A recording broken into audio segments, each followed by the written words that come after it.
This is John Kubicek from Buddy TV, and I'm here with Wentworth Miller and Sarah Wayne Callies from the hit Fox show Prison Break. How are you doing? Good, how are you?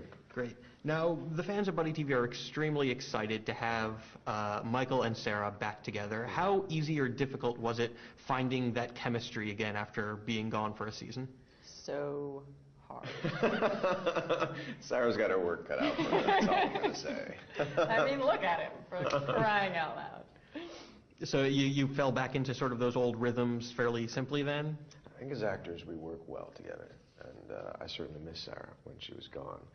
The question is, we've come back to characters who've changed dramatically.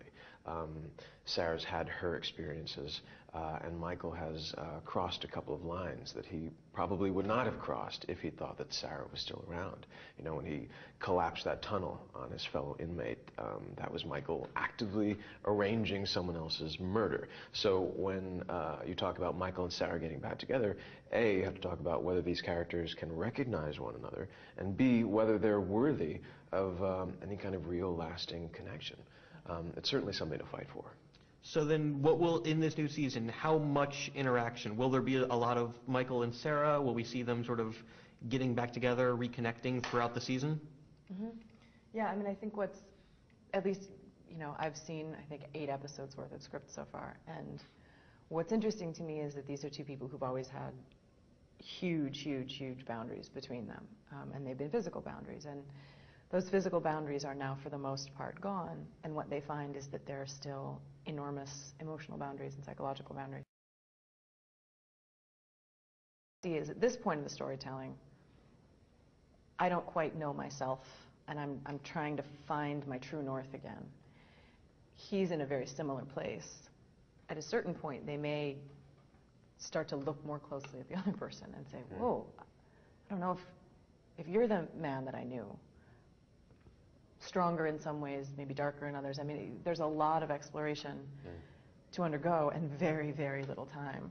Yeah, that's the real challenge of the Michael-Sarah dynamic, is that it's not a show about a romance. It's a show that has a romance threaded through it. So in between the gunfights and the car crashes, how do these people find each other in a way that's believable and realistic? I still feel that first season was our strongest so far in terms of Michael and Sarah, and they had the context ironed out and their characteristics ironed out.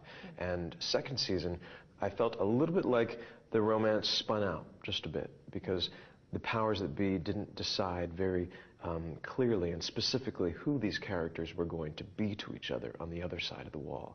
But Sarah and I think, are really finding our way as far as that's concerned this season. I feel very strongly about the work that we've done so far in these last 8 episodes. It's also worth just briefly, Michael and Sarah are almost never alone this season. And so in a way, first season, they didn't see each other much, and there were obviously a lot of things between them. But when they were together, they were alone in a room together and could speak relatively freely. Now, we're in a context where you may be having a conversation with someone and there's a room full of people, so how do you, you know, so tell me about your relationship with your father, everyone, you know, it's awkward. Yeah.